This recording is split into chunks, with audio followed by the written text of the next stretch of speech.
अस्सलामुअलैकुम वरहमतुल्लाहि वबरकातुहू। अल्लाहुम्मा सल्ली अला मुहम्मद व आले मुहम्मद। कभी सोचा है कि जिंदगी के बड़े बड़े फैसले असल में कब होते हैं? किसी खास बड़े दिन पर नहीं, बल्कि उन आम सी सुबहों में, उन खामोश लम्हों में जिन्हें अक्सर नजरअंदाज कर दिया जाता है। हमारी जिंदगी की पूरी सिमत इन्हीं लम्हों में छुपी होती है। देखें, हर नौजवान जब दिन का आगाज करता है तो उसके अंदर एक अजीब सी ताकत होती है, एक तवानाई, नए ख्यालात, कुछ कर दिखाने का जज्बा। ये एक फितरी कुव्वत है जो जवानी के साथ आती है। मगर होता क्या है, यही तवानाई जो इतनी कीमती है वो बिखर कर रह जाती है इधर उधर की स्क्रीन्स में, बेशुमार लोगों की राय में और हर काम को जल्दी जल्दी खत्म करने की दौड़ में। ये सारी ताकत कहीं और ही सर्व हो जाती है। और यहीं पर एक बहुत गहरी बात समझने की है। जिंदगी में जवानी जो है ना, वो किसी एक बड़ी गलती से बर्बाद नहीं होती, नहीं, बल्कि ये तो रोज की उन छोटी छोटी गफलतों से खत्म होती है जिन पर हमारा ध्यान तक नहीं जाता। जो भी सलाहियत मिली है उसे एक समझ चाहिए। आज़ादी को नज़्म ज़ब्त की ज़रूरत पड़ती है और ख्वाबों को उन्हें एक मामूल, एक रूटीन चाहिए। अगर ये चीज़ें ना हो तो फिर जवानी मसरूफ तो बहुत दिखती है, लेकिन उसका कोई नतीजा नहीं निकलता। और अब हमारे ज़माने में एक खामोश सी तब्दीली आ रही है। पहले जहां गहरा सोचो फिक्र था, अब उसकी जगह बस स्क्रीन पर उंगलियां फेरने ने, यानी स्क्रोलिंग ने ले ली है।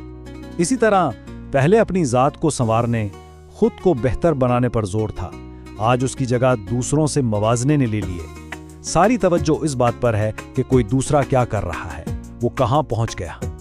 और तीसरी बात गहराई की। अब गहराई की जगह रफ्तार ने ले लिए। हर चीज को समझने के बजाय बस जल्दी से जान लेने की एक दौड़ लगी हुई है। इससे इल्म नहीं आता, सिर्फ मालूमात का एक अंबार लग जाता है। और इस सब की जो कीमत है ना, वो फौरन अदा नहीं करनी पड़ती। इसका एहसास बहुत बाद में होता है। ये कीमत कैसे सामने आती है?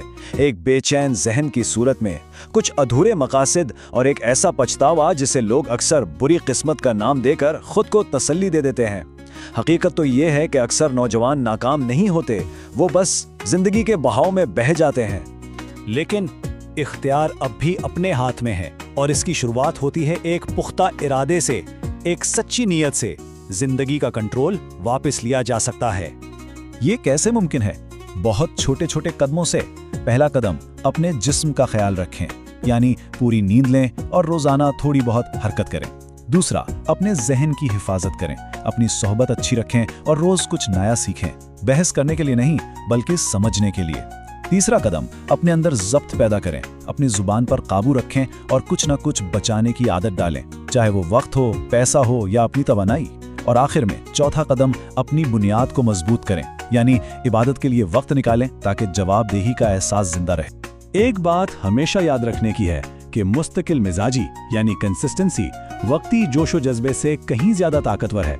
जोश तो आता जाता रहता है, लेकिन इस्तिकामत ही मंजिल तक लेकर जाती है। और ये जो नज़्म ज़ब्त है, यानी डिसिप्लिन, ये कोई सजा नहीं है।